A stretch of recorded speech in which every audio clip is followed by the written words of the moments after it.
Hello friend, how are you all? Welcome back my channel. Myself Nazia. Class 6 history के NCERT की book चल रही थी। Chapter 6 हम लोग कंटिन्यू कर रहे थे। चैप्टर 6 में हम लोगों ने the story of the Buddha, stupa, story of the Kisa Gautami, Upanishad and 6 school of the Indian philosophy के बारे में पढ़ा। आज हम लोग एक स्टोरी है जो उपनिषद द वाइस फिगर, उसके बारे में पढ़ेंगे। ये एक डायलॉग बेस्ड स्टोरी है, ठीक है। वो जो बहुत ज्यादा फेमस है उपनिषद में, द छंदोग्या उपनिषद में बहुत ज्यादा फेमस है। शैनोक्य एंड अभिप्रातरी जो दो सेजेस हैं जो यूनिवर्सल सोल की को वर्शिप करते हैं, मानते हैं उन्हें। वो क्या कर रहे थे? बैठ करके खाना खा रहे थे। तभी उनके सामने एक बेगर फकीर आता है और उनसे कुछ खाने के लिए मांगता है। तो शानुक्य क्या कहता है कि हम आपको नहीं देंगे, ठीक है। तो इस पे बेगर क्या पूछता है कि आप किसकी वर्शिप करते हो? अभी प्रातरीन रिप्लाई करता है यूनिवर्सल सोल की। तब वो बेगर बोलता है, अच्छा आप यूनिवर्सल सोल के कोई वर्शिप करते हो, तब तो इसमें पूरा इंटायर वर्ल्ड आता है ना। वो तो इसमें सभी इंटायर वर्ल्ड को की चिंता करते हैं इसमें। तो बोलता है हाँ हमें मालूम है, इस चीज के बारे में उन्हें नॉलेज है। वो बोल रहे थे अगर यूनिवर्सल सोल फिल करता है पूरे वर्ल्ड के, मतलब होल वर्ल्ड की चिंता करता है, तो इसमें तो वो भी शामिल होता है ना।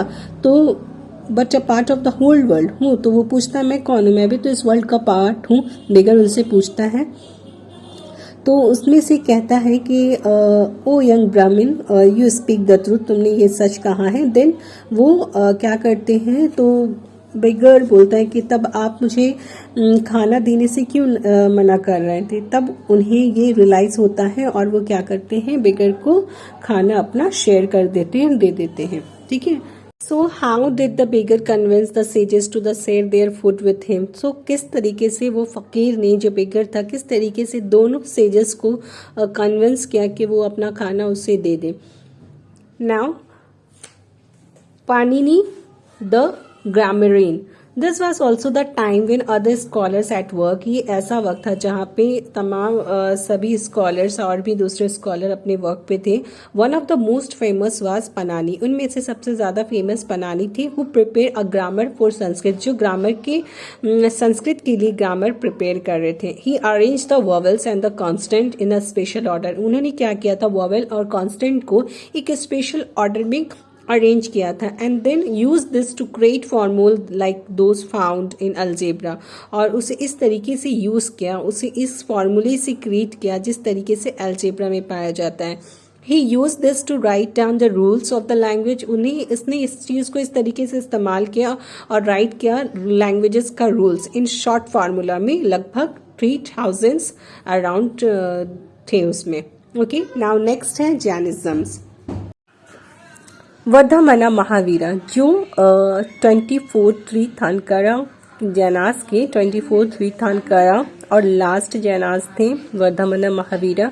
इन्होंने भी मैसेज को स्प्रेड करना शुरू किया 250 साल पहले। क्षत्रिय प्रिंस ऑफ द लीचा चावीस के ये प्रिंस थे, जो एक ग्रुप का पार्ट थे वाजी संघ के, जिसे हम चैप्टर 5 में ऑलरेडी पढ़ चुके हैं।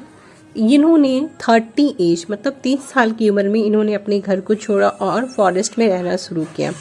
12 साल तक इसी तरीके से वो उन्होंने अपनी ज़िंदगी बहुत ही हार्ड और लॉनली लाइफ को गुजारा, मतलब अकेले में उन्होंने रहा। और लास्ट में उन्हें इल्म की रोशनी हासिल हो गई, मतलब उन्हें नॉलेज गेन हो गया। ही टाउट अ सिंपल डॉक्ट्राइन, उन्होंने एक सिंपल डॉक्ट्राइन के तरीके को अपनाया। उनका मानना था कि मेन एंड वुमेन जो ये ख्वाहिश रखते हैं, सच को जानना चाहते हैं, उन्हें अपने घर को ज़रूर छोड़ना होगा और उन्हें एक स्ट्रिक्ट रूल को फॉलो करना होगा, अहिष्मा, जिसका मतलब होता है किसी भी को हर्ट नहीं करना और ना ही किसी जिस चीज़ के अंदर जान होती है उसे किल नहीं करना। All being said, Mahavira longed to live to all things. Life is dear. So ordinary people could understand the teaching of Mahavira. जो ordinary लोग होते थे, उस जगह पे रहने वाले लोग, महावीरा की टीचिंग के तरीके को समझ पा रहे थे और उसे फॉलो भी कर पा रहे थे, बिकॉज वो प्रकृति को यूज़ करते थे और प्रकृति के सेवरल फॉर्म्स होते थे।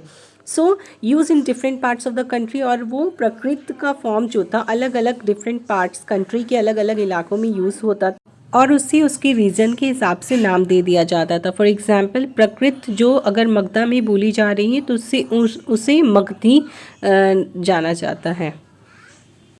महावीरा के जो फॉलोअर्स थे, जो जैनास जाने जाते थे, वो लोग एकदम सिंपल सी ज़िंदगी गुजारते थे और फूड के लिए वो लोग भीख मांगा करते थे। सो इसके लिए उन्हें बहुत ज़्यादा ऑनेस्ट होना पड़ता था और इसके लिए उन्हें कोई चोरी नहीं करने की ज़रूरत होती थी। और इसके अलावा जो मेन होते थे उन्हें अपना सब कुछ त्यागना पड़ता था, कपड़े के इंक्लूड देयर क्लोथ्स, कपड़े के साथ उन्हें हर कुछ अपना त्यागना पड़ता था।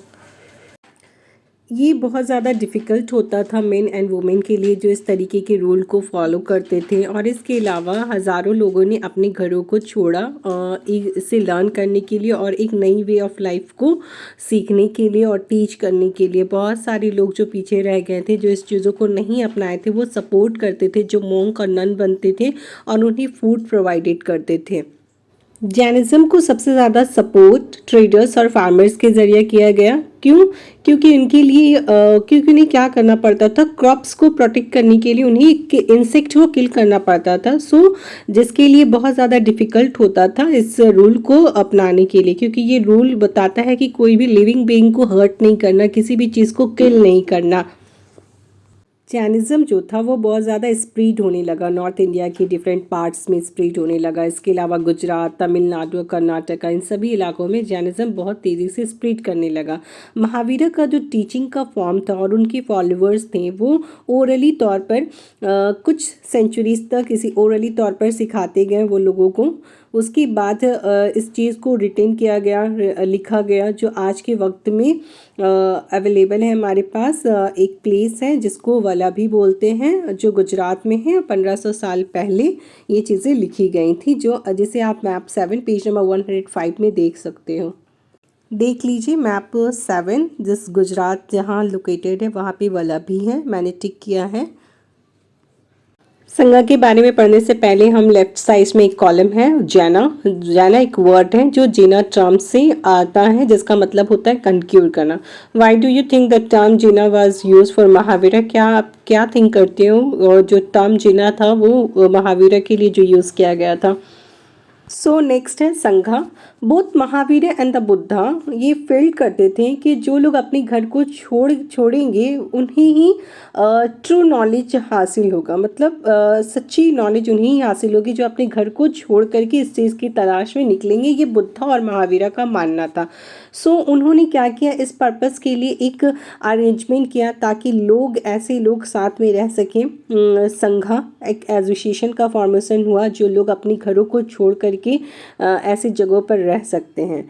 और ये रूल जो था बुद्धिस्ट ने संघा में रिटिन करवाया था बुक में, जिसे विनाया पिताका एक बुक है, इसमें बुद्धिस्ट संघा ने इस रूल को लिखा गया था। इस from this we know that there were separate branches for men and women. और इसके थ्रू हम लोग क्या जानते हैं कि मेन और वुमेन दोनों के लिए सेपरेट ब्रांचेस हुआ करते थे।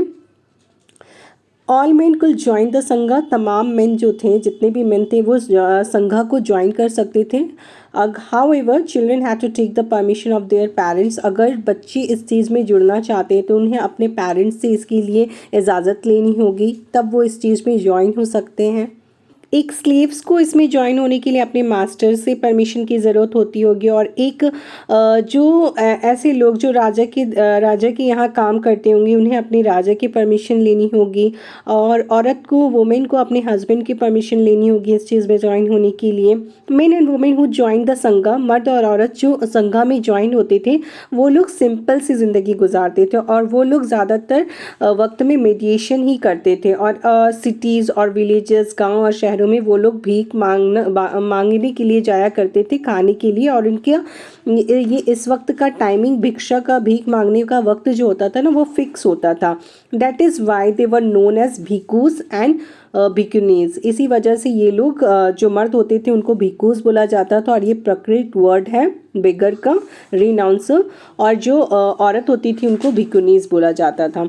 दे टाउट अदर्स, वो दूसरों को सिखाती थी और औरों की मदद भी किया करते थे वो लोग। और इसके अलावा वो लोग मीटिंग भी हेल्ड करते थे किसी भी मसले या झगड़े को सुलझाने के लिए। संघा के साथ में इस पर्पस के थ्रू मीटिंग भी होता था। उसके अलावा जो लोग संघा को ज्वाइन करते थे उनमें Brahmans, Kshatriyas, merchant, labours, barber, courtesans and slaves, ये सभी होते थे। Many of them wrote down the teaching of the Buddha. बहुत सारे लोगों ने बुद्धा की टीचिंग के बारे में लिखा है। और इसके अलावा कुछ ब्यूटीफुल से पोएम भी कंपोज किया गया है जिसमें संघा में रहने वाले लोगों की ज़िंदगी के बारे में डिस्क्राइब किया गया है। List at least 2 ways in which the संघा डिस्क्राइब इन दिस लेसन। आपको लिस्ट रेडी करना है 2 तरीके का जो संघा में डिस्क्राइब किया गया है। इस लेसन में हमने जो पढ़ा है क्या वो डिफरेंट है, was different from one mention in chapter 5, जो चैप्टर 5 में मेंशन किया गया था उससे क्या डिफरेंट है। Where there were there any similarities है या इनमें कुछ सिमिलरिटीज़ पाई गई हैं, ये आपको देखना है। सो आज के लिए इतना ही। होप आपको वीडियो समझ में आ रही होगी। If you understand my videos and it's helpful for you, please do like, share and subscribe it. Thank you.